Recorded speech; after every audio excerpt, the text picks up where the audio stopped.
dollars and a tremendous amount of time trying to make the systems in the car as usable as possible and as safe as possible. I mean, that's the ultimate goal, but it's not going to happen overnight, and it's going to take a while. Just the way the automotive industry works, it's a 3 to 5 year cycle. And if you don't catch the cycle right, you're going to wait 3 years until the new technology comes out. So it's a constant, ongoing process, and I would say in the next 3 to 4 years, the systems out there are going to be much easier to use and much safer to use. So I just had a wonderful little press briefing today with my friends from General Motors OnStar and learned about some incredible things that are going on with the partners as well. But part of what I heard was about 4G being in the car. So 4G will be in GM cars and in obviously other cars as well. That allows, big broadband everything connectivity anywhere. Obviously enjoyable by passengers, which I don't think anyone has an issue with, right? But the question we keep coming back to the interface.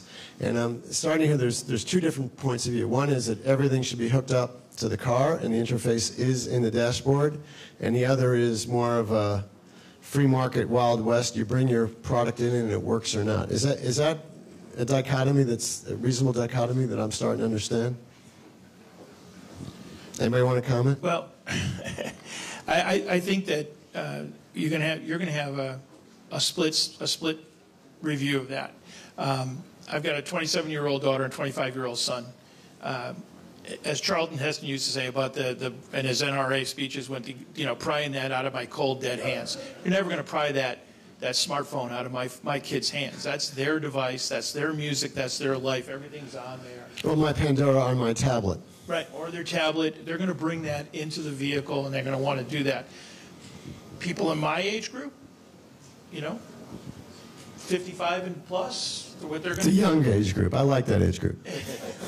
What they're going to do is they're going to say, hey, make it easy for me, whatever. If it's an embedded system, let's go with that. It's real easy. I don't have to worry about bringing my smartphone. It's right on my dash, one button touch away, and it works.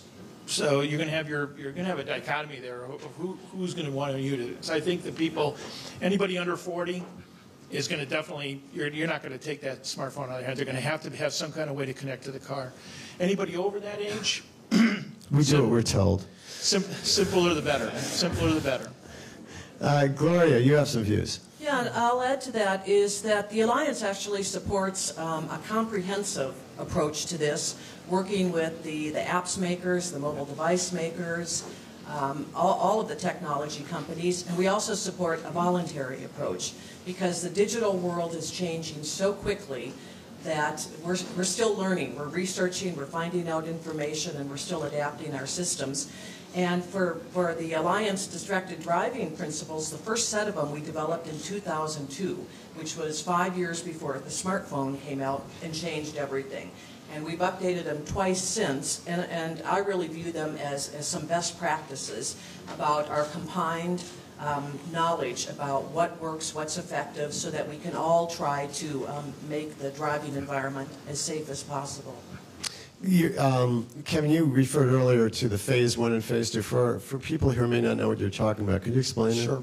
So in 2010, I believe it was, NHTSA issued Phase 1 distraction guidelines, which were recommendations to the auto industry that in designing vehicles with in-vehicle electronics, based on NHTSA's research, we recommend you adhere to the following principles. And those principles included, basically, the key function was limit the amount of time of eyes off the road and hands off the wheel. And specifically, it boiled down to 2 and 12. 2 seconds at a time, any task involving your time of eyes off the road and your hands off the wheel, and then a total task time of 12 seconds. So you have to have an interrupt, not half, because again it's recommendation, but the principal recommended having tasks that can be accomplished within 12 seconds in 2-second intervals. And there are other features of it. There are certain things that we think are fundamentally going to be distracting and should occur in the vehicle. You should not enable people to watch the Super Bowl from the driver's position while they're driving down a highway. And there are just certain things that we think just cannot be done safely, and we actually recommended lockouts of certain per se tasks. But the fundamental recommendation was designed to be flexible to allow for and contemplate any type technology being introduced adhering to the basic 212 principle. That was phase 1. We also announced that we would move into phase 2 and phase 3 guidelines. Phase 3 is in the future, and I don't know where we're going to get to. Phase 2, it deals with the voice interaction, which is a complex issue, and we're still trying to figure out the data on that. The phase 2 guidelines are what we announced we would be working on for handheld devices brought into the vehicle, where we would recommend the same general principles, but as they would apply to vehicles, to technologies that are not necessarily embedded in the vehicle from the beginning. But it's, again, the basic idea is reduce and limit the amount of distraction of the interface with the device. And we're working on that. We keep thinking it's imminent, and it always ends up being taking longer than we think. But I think the current announcement is sometime this year, I think is what we said.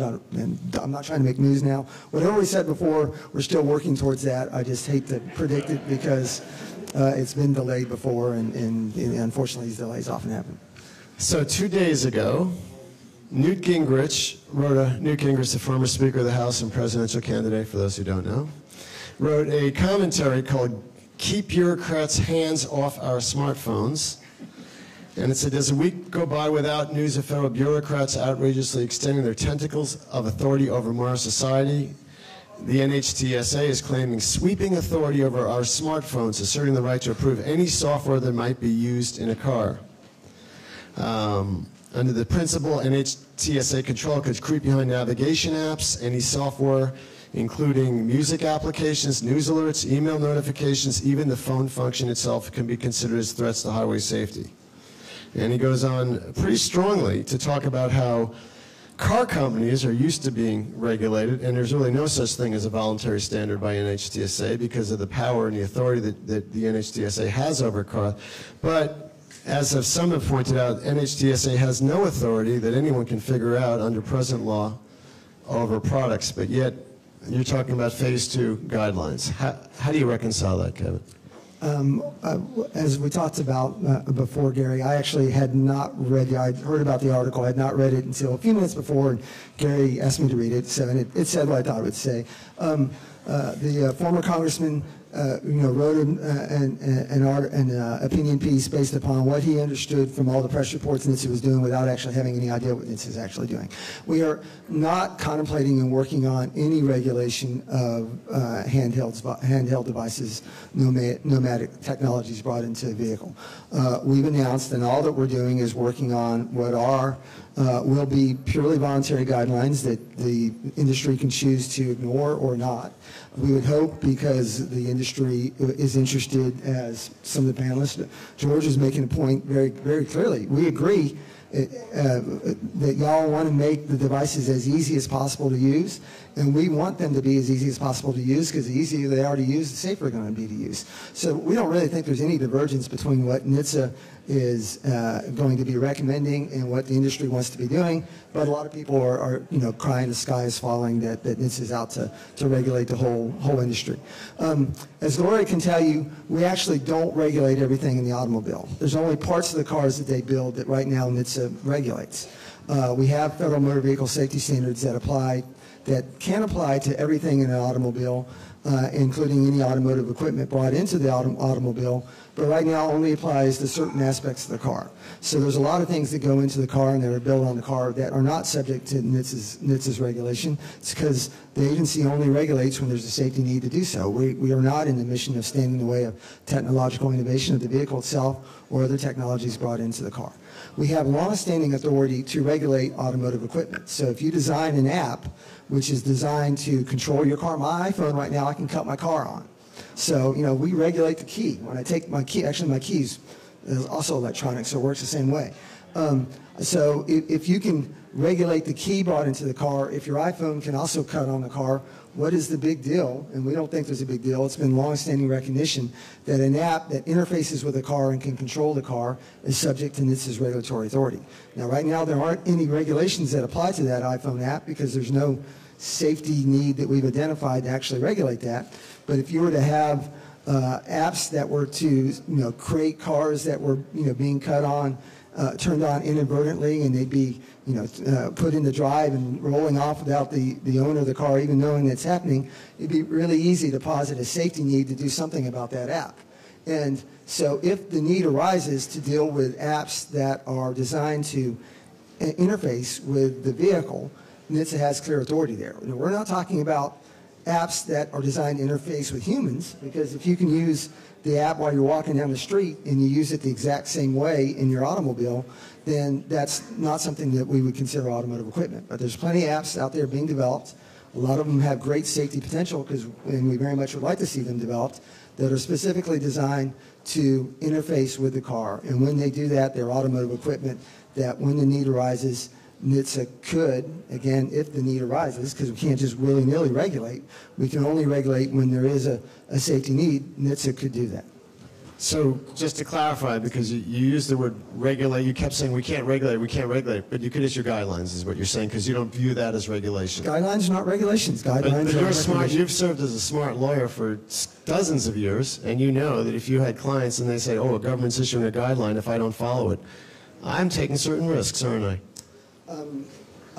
If you are producing unsafe devices, you are taking risks, and NHTSA's mission is to reduce safety risk on the highway. So, and that's part of our mission. So we are definitely trying to identify risks when they're there and get in front of them. And we generally work voluntarily. And we work in a very cooperative base with the auto industry, and we very much want to work in a cooperative base with the handheld devices and apps industry. And we want to cooperate with you to introduce safety and do things in a safe manner. That's the most effective way to protect the public. And I'm actually going to try to make some news here by saying that the auto industry is actually going to give a shout out to NHTSA here, because when we were working with the agency on the voluntary guidelines last year, the agency was considering not including dynamic mapping. And we had argued that if you include that as part of the guidelines, it's just going to drive people to use their cell phones. And ultimately, the agency did listen to us. And I actually see the agency as trying to work to find some sort of voluntary comprehensive solution, and is far more moderate than a lot of the, what I call the cell phone abstinence groups out there that say just lock it in the glove box, don't use it at all, or put jamming systems in your cars. And I just think there's going to be such a backlash if that ever were to happen, is that we still need to find some way forward.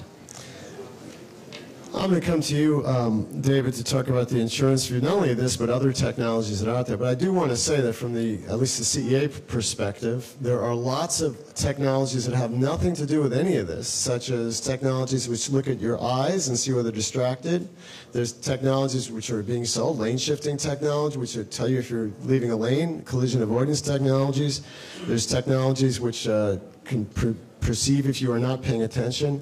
And everything we've been talking about up to this point has to do with use of devices, yet, as we know, use of devices is a fraction of the reasons there are car accidents. There's drowsiness, and none of this will do anything about people falling asleep. A lot of people die. There are, obviously we talked about alcohol a little bit, but there are other reasons that people have collisions. So this is treating a symptom, and our big focus is making sure all these other innovations can get in the car.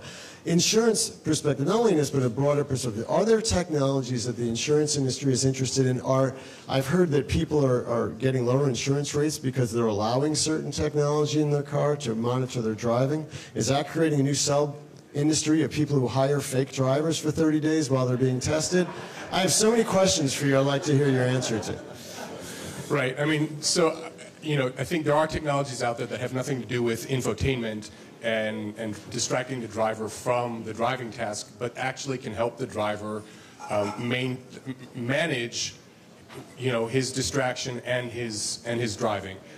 Car manufacturers are fitting their vehicles with systems like Ford crash prevention, sensors that look out and try to detect whether or not a crash is going to occur, warn the driver if a crash is about to occur. If the driver doesn't take action, then apply the brakes automatically. There are systems that watch the lane lines to try to discern whether or not the driver is unintentionally running off the road in an attempt to make an automated adjustment, or at least warn the driver that he's about to run out of the road, off the road. These things, are the kinds of things that I think can help manage the driver's desire to engage in non-driving tasks while he's behind the wheel. And we were talking a little bit earlier, I mean, some of the things that the automakers are working on is using these sensors to understand the environment well enough that it can allow the driver to engage in these secondary tasks when the driving task is not so demanding, and then start curtailing some of these secondary tasks as the driving task becomes more demanding. And it's something that you haven't seen yet, but I mean, every automaker that I've visited is working on systems like that. We know that, for instance, forward collision prevention systems are preventing crashes. We've measured this. We've worked with the automakers and our insurance partners to measure